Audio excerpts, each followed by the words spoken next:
The playoffs are here, and you can predict the action all the way to the finals with FanDuel Predicts. Predict the spread, the total points, and even the game-winning moments that make the playoffs. Sign up and get a $25 bonus with FanDuel Predicts. Offered by FanDuel Prediction Markets, LLC, a registered futures commission merchant. 18-plus bonus is non-withdrawable and expires 7 days after receipt. Trading derivatives involves significant risk and may not be suitable for all investors. Manage your activity with their consumer protection tools. Restrictions apply. See terms at FanDuel.com/predicts/bonus-offer-terms. The Stone Zone, entertaining and informative. On the Red Apple Podcast Network. You are now entering the Stone Zone. If you've been listening to the Stone Zone this week, you know that I am an unadulterated fan of Tulsi Gabbard, who stepped down last Friday as the Director of National Intelligence. Tulsi Gabbard is, to my mind, one of the most impressive individuals that the president has appointed. Of course, she was a former four-term congresswoman from Hawaii as a Democrat, an anti-war Democrat. She's a lieutenant colonel in the U.S. Army Reserve and, of course, a combat veteran of the Iraq conflict. She's a woman of uncommon principle. Back during the time that her nomination was pending, I got a call from somebody very high up in the White House who knew that I had a close relationship with her. I had been a major advocate for her support of President Trump when she was still an independent. I later, I think, played some role in convincing her to become a Republican, and I was very definitely an advocate for her appointment as the Director of National Intelligence. The president has said this publicly a number of times. I have both great respect and affection for Tulsi Gabbard. And to me, it was a bit of a gut punch that she was put in this terrible position of having to step down because her husband, Abe, who I met once but seemed like a terrific guy, has a very, very serious health issue. He has a very rare bone cancer, and he's facing a very tough road to recovery. I guess if she had chosen power over her marriage, I would think less of her.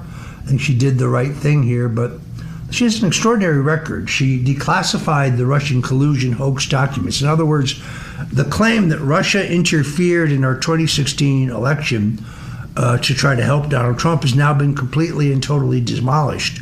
No media talking head can say that with any modicum of credibility anymore because of the courageous act of Tulsi Gabbard. It's interesting because the current CIA director, John Radcliffe, who I think is a good man, could have declassified these very same documents back at the end of Trump's first term, but did not do so. Tulsi Gabbard went on to declassify the documents that proved that the impeachment over an alleged phone call that President Trump had with Zelensky was yet another fraud. So I don't think you've heard the last of Tulsi Gabbard. In fact, I think she has a bright future as one of the rising stars in the party. She has to take care of her family business first, and I respect her for that. The president spoke to the cabinet about Tulsi Gabbard. Let's listen to that. Efforts, I want to express our tremendous gratitude to our outgoing Director of National Intelligence, Tulsi Gabbard, who's a terrific person, actually.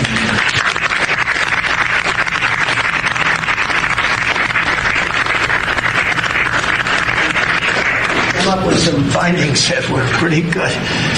And Tulsi's worked tirelessly to restore trust and focus, the intelligence, and with the intelligence community. They all respected her. They listened to her. She gave us leads that were pretty much, people thought they were dead, and they weren't dead. They were right there, and she was able to expose a lot of things that we used at the FBI with Cash and with Todd and with JD and everybody else. It was amazing. She dramatically reformed the Office of Director of National Intelligence and cutting the staff by 40%, and she prevented countless terrorists and cartel members from entering the United States. She exposed mountains of evidence related to the Russia hoax, probably the greatest hoax in the history of our country. Although, when you look at the fraud coming out, there's a lot of them. I mean, honestly, there's a lot of them, but the Russia hoax, a great hoax, a very dangerous hoax, and revoked security clearances of officials involved, and she declassified numerous historic documents of special public interest, including related to the JFK and RFK assassinations, which everybody wanted to see, and we're now releasing a lot of things having to do with space. It's people are very interested in it. It actually became the number one topic. We're releasing a lot of information having to do with extraterrestrial things, and people are totally fascinated by it. It's amazing. I wasn't sure if they would enjoy it.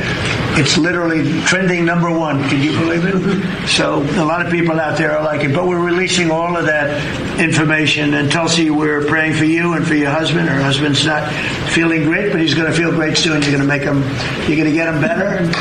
And he's a wonderful guy. So just say hello and thank you for the great work you've done. We appreciate it. Thank you very much.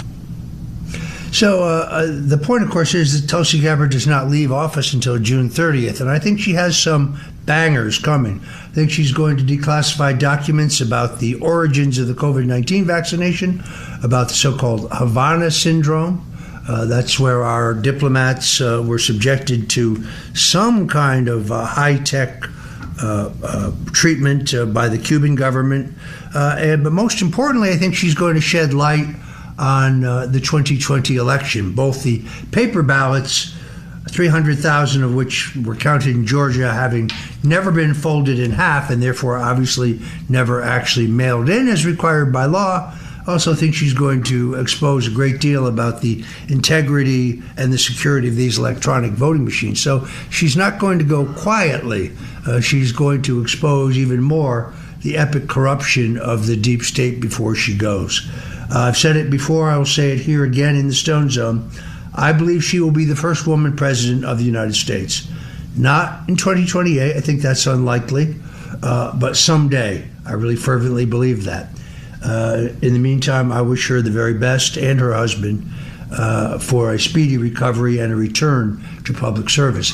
Because I'm a political junkie, of course, I followed the Texas U.S. Senate race and the primaries very carefully.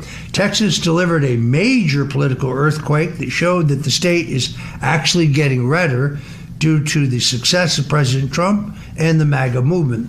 Attorney General Ken Paxton, who's a good friend of mine, defeated longtime Rhino U.S. Senator John Cornyn in the Republican runoff for the U.S. Senate, powered by President Trump's surprise endorsement and a grassroots revolt against the Washington, D.C. swamp. Cornyn entered the race with decades in the Senate and heavy institutional backing. The Republican National Senatorial Committee spent over $100 million to try to secure his reelection. Just think where that money could have been spent more positively.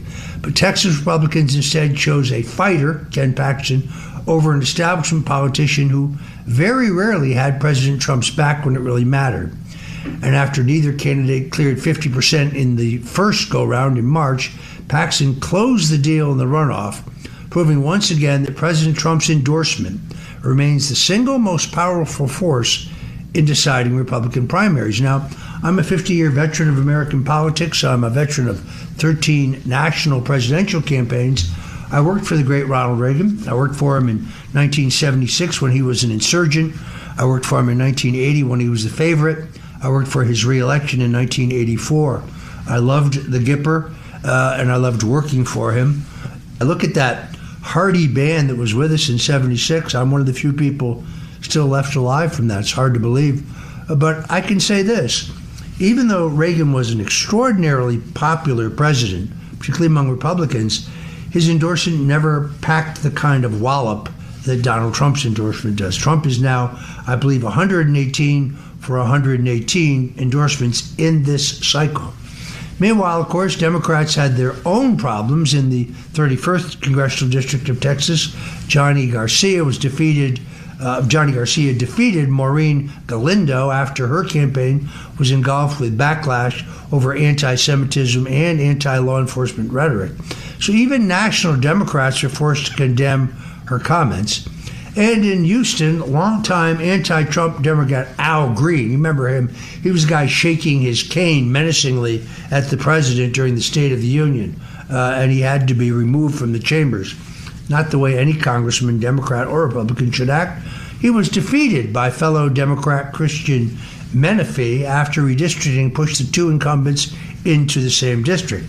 Now, Al Green should not be confused with Al Green, the singer who did Love and Happiness. I loved that Al Green.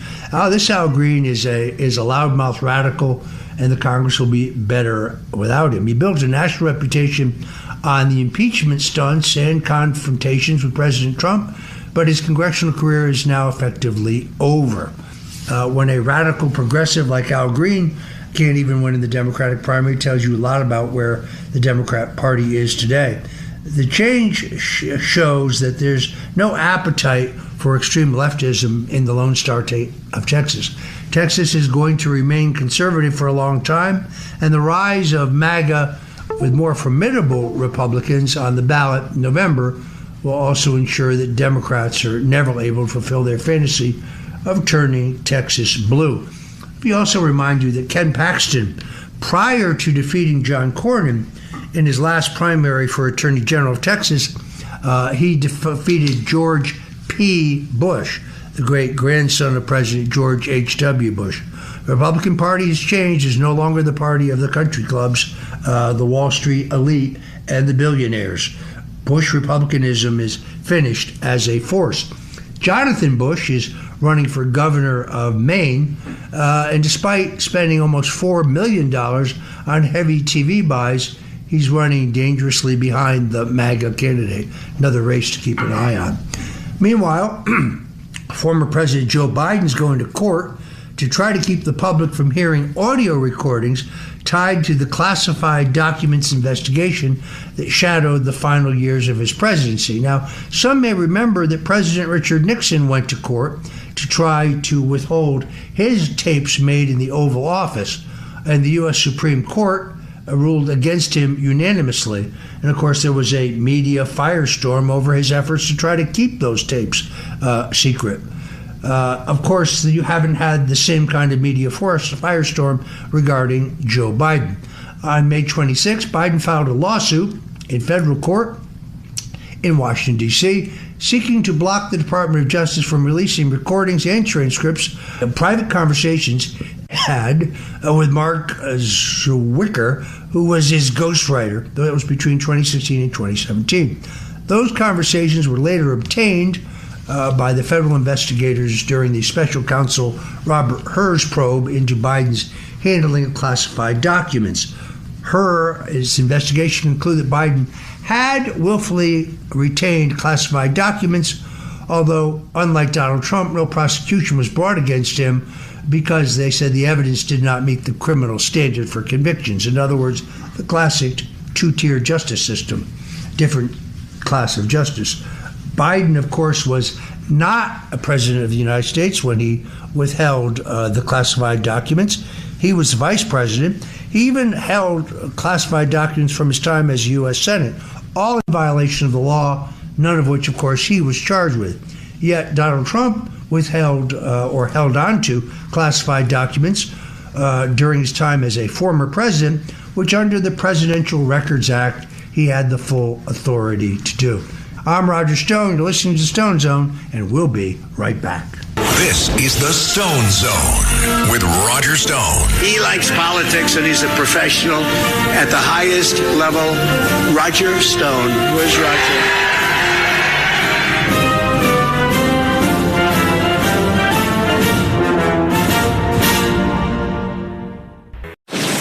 The Stone Zone, entertaining and informative. On the Red Apple Podcast Network. Welcome back into the Stone Zone. If you're a political junkie like me, and I certainly am one, you've been following the entire question of congressional redistricting very carefully. Now, if you had asked me 6 weeks ago whether congressional redistricting would benefit the Democrats and the Republicans, I was skeptical that it would benefit the Republicans as much as I appear it's now going to.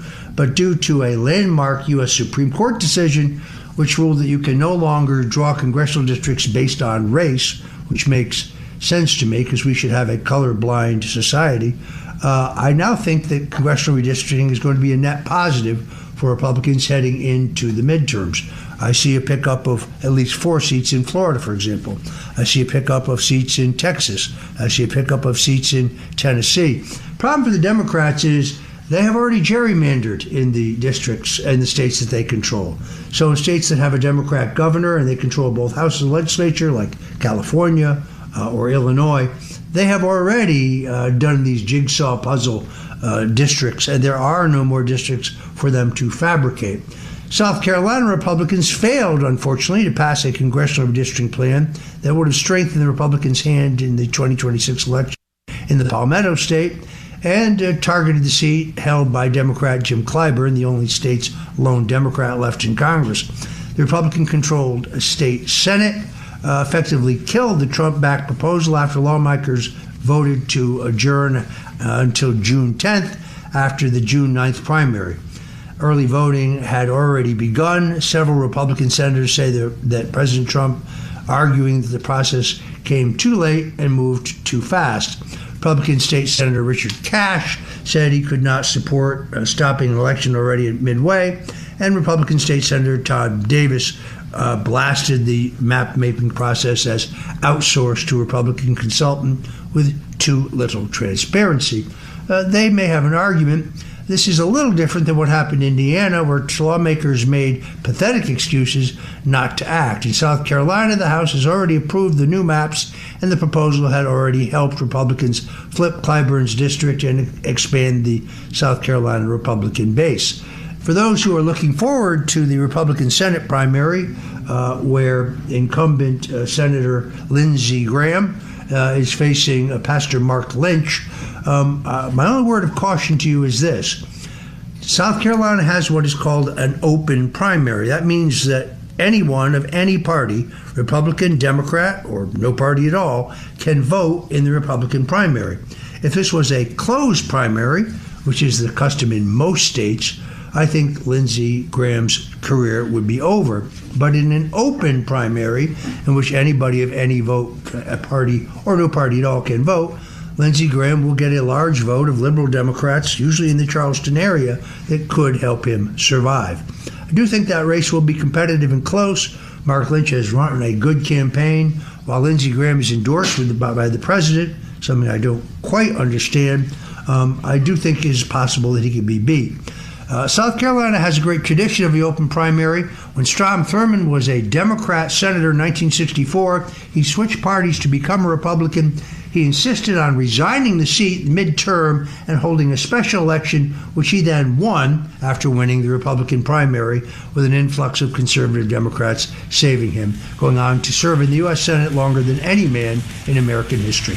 I'm Roger Stone. You're listening to Stone Zone, and we'll be right back.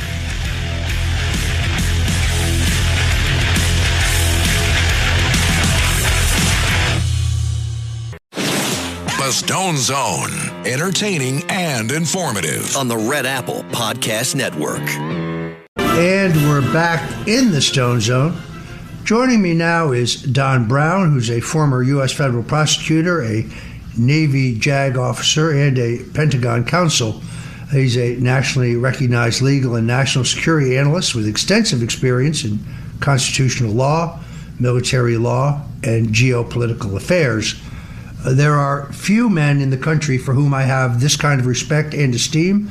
Don Brown is a great American patriot. He's written a terrific book, Kangaroo Court, which has a substantial section about the witch hunt that my family and I were subjected to, and I'm really honored to join him to the Stone Zone today. The reason I asked Don Brown to join us today is to discuss the far-left Twitch steamer Hassan Piker and revelations that he has been subpoenaed by the Trump administration's Treasury Department for his recent trip to communist Cuba involving the radical group Code Pink.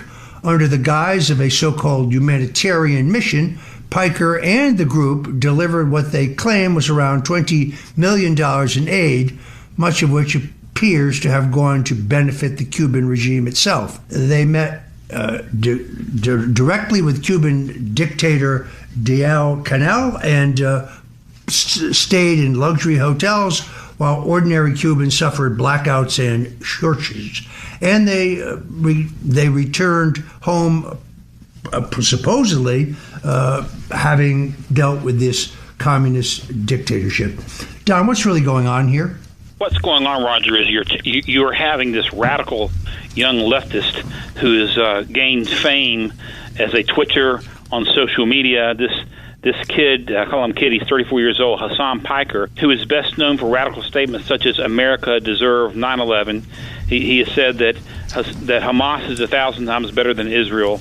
He said that it doesn't matter if people got raped on October 7th. You're talking about this radical young man who's taking money, it looks like, from an exiled American billionaire who is living in China named Neville Roy Singham, going to Cuba, meeting with the dictator, using it as a stage to attack the Trump administration's policy on Cuba, which frankly is not all that different yet from the policies that have gone all the way back to John F. Kennedy in 1962, who originally imposed economic sanctions. Yet as you're using it as an excuse to attack the Trump administration, to cuddle up with a communist dictator, and now what's happening is the Treasury Department, and rightly so, has simply issued a subpoena to determine where the money went, to determine whether or not he's violated the economic sanctions prohibiting that. And you got other issues as well, possibly a Logan Act, possibly failure to register as a foreign agent.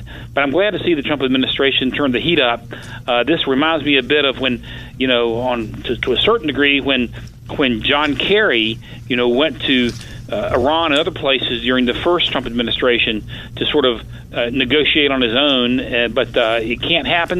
And so it's going to be interesting to see what the results of this initial subpoena is going to be. You can look for a possible indictment if they find that there has been a violation of the sanctions prohibitions or FARA or something like that. So that's really what we have.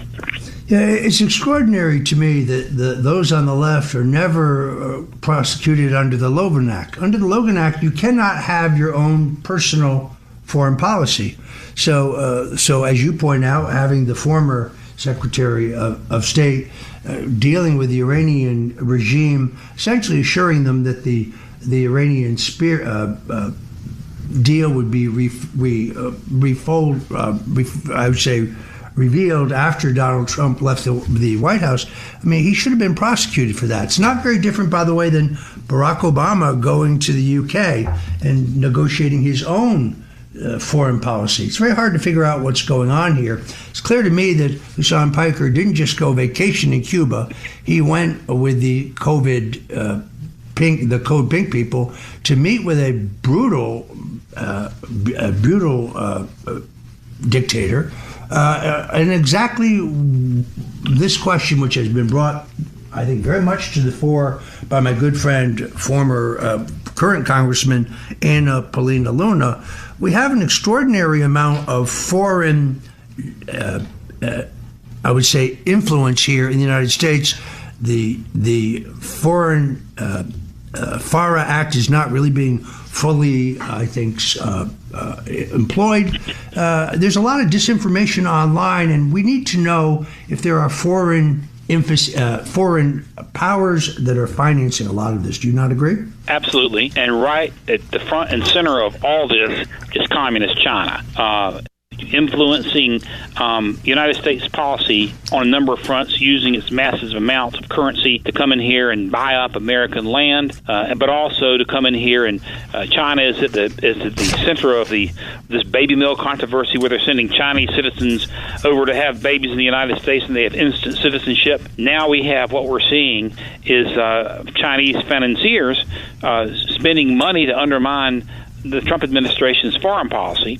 And in this case, with regard to this Piker, this Hassan Piker, he and Code Pink claimed to have given $20 million in humanitarian aid. It turns out that humanitarian aid largely appears to have come from this one Neville Roy Singham, who is a billionaire living in China, who has underwritten all types of leftist causes. So he's basically underwritten their trip, that is Code Pink and Hassan Piker's trip.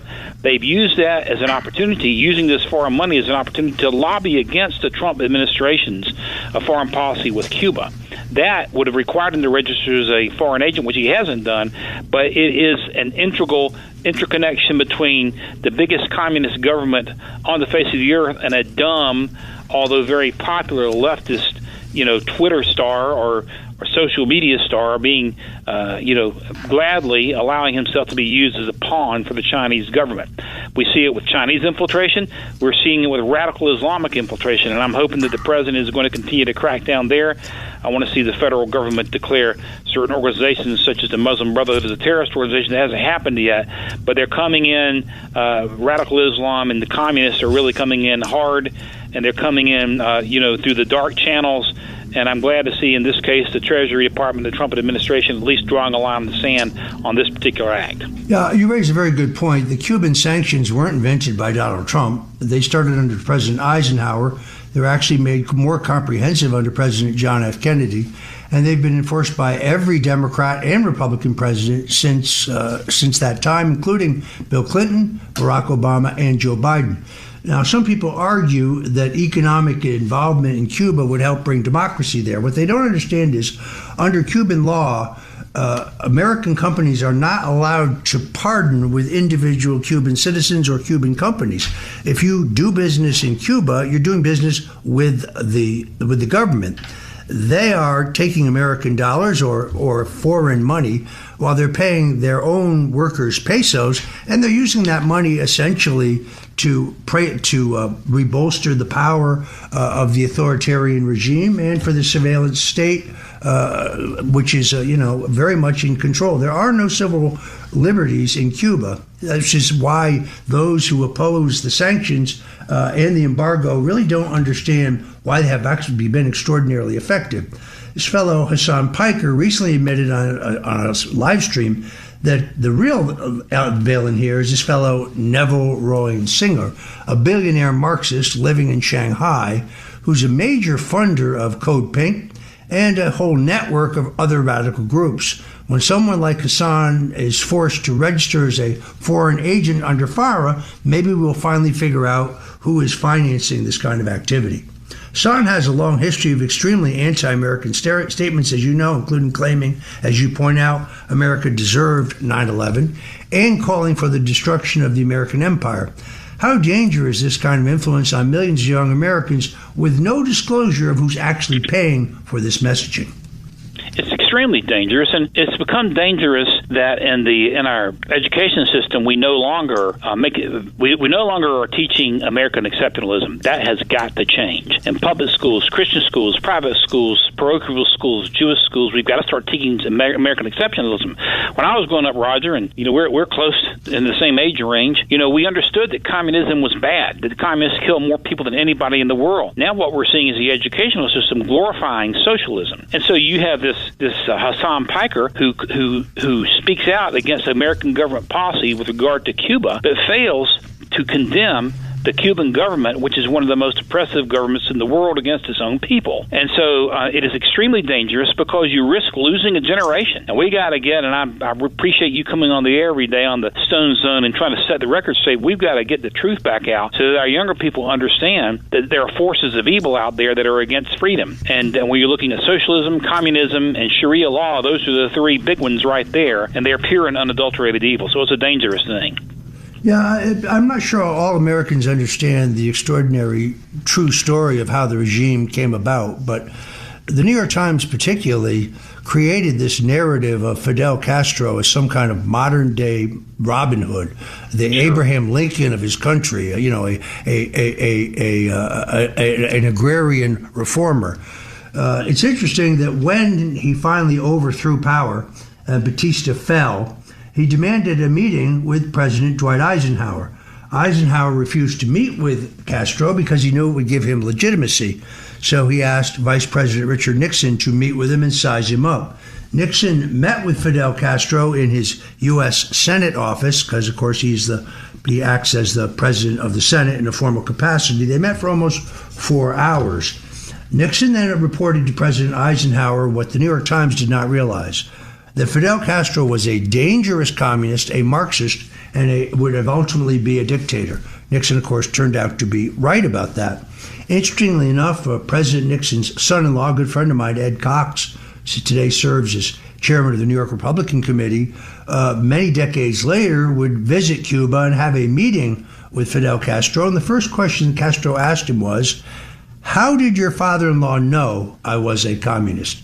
So the entire media narrative of Castro and his regime is propped up by people like Jesse Ventura, for example, the former governor of Minnesota, who still somehow reveals Castro as some kind of small d Democrat and some kind of hero. It's really shocking. I don't think people realize the extensive brutality of the current Cuban regime. Right, and you used that word is spot on mark, brutality. The communist regime, starting under Castro for many decades before went to Raul and now to this guy, is a regime that brutalizes its people, that kills its people, that there's no due process, that starves its people to death. They live like kings themselves, as most communist dictators do, but they suppress the population. And President Nixon certainly had a brilliant instinct to size up communists for sure. Maybe more than any president in history as far as that goes, even as vice president, he was spot on. But the other thing to remember, you're correct, it was President Eisenhower who started the sanctions, but the sanctions that Eisenhower started were not the full-blown sanctions that came under the Kennedy administration. Eisenhower was initially, during the Batista regime, was doing some blocking of arms shipments and things like that, but the full-on economic blockade against Cuba came under John F. Kennedy. Very, very clearly in relation to the Bay of Pigs, and it's remained there through every Democrat president. And part of the problem is these Jesse Ventura types and this Hassan Piker type, they are criticizing Trump. They look as an excuse to go after the Trump administration when Democrat administrations have been in lockstep for the most part against economic sanctions against this brutal regime. The one exception that you mentioned was Obama, who loosened some travel restrictions to a degree, but the principal economic sanctions remain. So this isn't something new.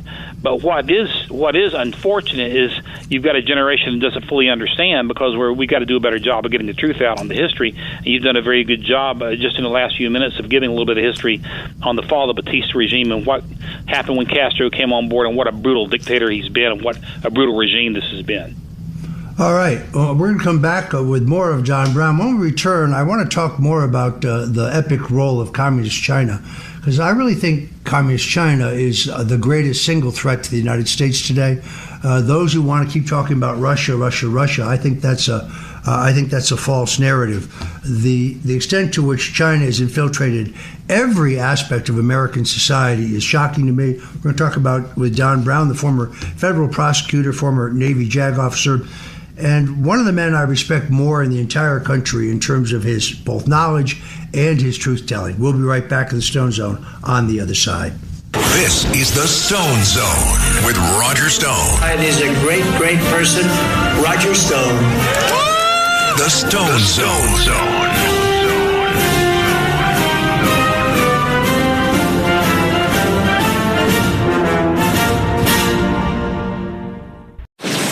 The Stone Zone. Entertaining and informative. On the Red Apple Podcast Network. And the ad code. And we're back in the Stone Zone with Don Brown. Don Brown is a former U.S. federal prosecutor, a Navy JAG officer, and Pentagon counsel. He's also an extraordinary author. He's written a great book, Kangaroo Court. A lot about this book, about the witch hunt that my family and I went through. He's a man for whom I have enormous respect and the greatest esteem as a geopolitical analyst and an expert on national security. Look, I have relatives who died in Budapest in 1956, were mowed down by Russian tanks. So I have no great love for Russia, and the idea that I was a Russian intelligence asset was, of course, a joke. But I think the greatest single danger to the country today, Don, is not Russia, although I don't approve of their form of government, and they too are a dictatorship. But China is far more aggressive to me as a danger to this country. Do you agree with that analysis? 1,000%. I wrote a military thriller about 10 years ago called Fire the Raging Dragon before Xi became president. And it's interesting, it was about a Chinese dictator who became president and suddenly wanted to expand Chinese naval power and influence around the world. There was a time just a few years ago the Chinese did not have an aircraft carrier. They bought one from Ukraine. Now they have 3. The Chinese Navy, the Plan of the People's Liberation Army Navy, they call it, is the largest navy in the world. They've got over 400 ships. The United States Navy is at about 271. I've written on this several times in op-eds the last few weeks, as a matter of fact. The Trump administration realizes this emergency. They're doing everything they can to try to accelerate shipbuilding. The Trump administration relieved the original Secretary of the Navy, Mr. Frady, over concerns in part that we aren't catching up fast enough. Roger, I don't know if you know this, we were building about 7 ships a week in World War II, almost a ship a day. A lot of those were Liberty ships. Now, on the average, it takes the United States about 5 years to build a ship. China has a 200-to-1 shipbuilding capacity over us. Then on top of that, during the 12 disastrous years of Obama and then Biden, especially during the Obama years, we got behind them in cybersecurity. We got behind them hyper missile technology. And you now have a dictator who wants to flex his muscle. He wants to use Chinese naval forces to take control. They want to control the Straits of Malacca. They want to control the Taiwan Straits. These are valuable and incredible choke points for commercial shipping and oil shipping around the world. It is a real problem. And the Russians, the Soviet, you were talking about what happened in Hungary and the massacre that the Soviets had committed. Soviet Union has busted up. Russia is certainly dangerous, but when you're looking at in terms of geopolitical ambitions, it is clear that Communist China is the one major communist superpower that has geopolitical ambitions all over the world. You know, they've been in Argentina, they've been in Antarctica, they've been in Venezuela, and so kicking out Maduro had a double positive effect there. But they are a threat, and we have got to wake up. We've got to restore our shipbuilding. We've got to get our, part of the problem also was when we gave away the entire House in NAFTA. I was campaigning for the U.S. Senate, as you know, Roger. Would go to parts of North Carolina. I'd go to Lenore and Hickory, and I'd ask what happened to our furniture industry. Gone with the wind. In Cabarrus County, just north of Charlotte, all around here, we had the largest textile industry. What happened to textile? But what's happened to shipbuilding? And we've got some stuff that are very, very dangerous to the survival of the republic that most people aren't looking at. And China is the biggest threat, in my opinion. We have other threats, but they are the biggest, and I think you're on mark there. Yeah, my greatest concern, of course, is the vast amount of American real estate that they bought. Prime ranch land, farmland. But it's more than that. It's harbors, it's airports, it's toll roads. This should be illegal. In Canada, you have to be a Canadian citizen in order to buy real estate of any kind. We talk about it here. We talk about barring the Chinese or those fronting for them from buying real estate in the United States, prime real estate, but then we don't really do it. Governor Ron DeSantis passed a bill that theoretically prohibited the Chinese from buying land in Florida. But when you read the small print, what it really does is it just restricts them from buying land that is contiguous to a national security site. Of course, that term is not defined under Florida state law, so I'm not even sure what that means. We have to get serious about the Chinese threat. I want to thank our friend Don Brown for joining us today. I also recommend one more time his great book, Kangaroo Court.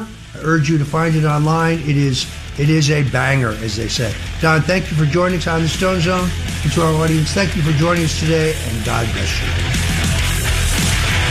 Thanks for listening to The Stone Zone with Roger Stone. You can hear The Stone Zone with Roger Stone weeknights at 8 on 77 WABC. If you like the podcast, share it with your friends and listen anytime at WABCRadio.com and download the WABC Radio app. Hit that subscribe button on all major podcast platforms. Plus, follow WABC on social on Instagram, TikTok, Facebook, and X. See you next time for a new episode so you never have to wonder. What the heck is going on here?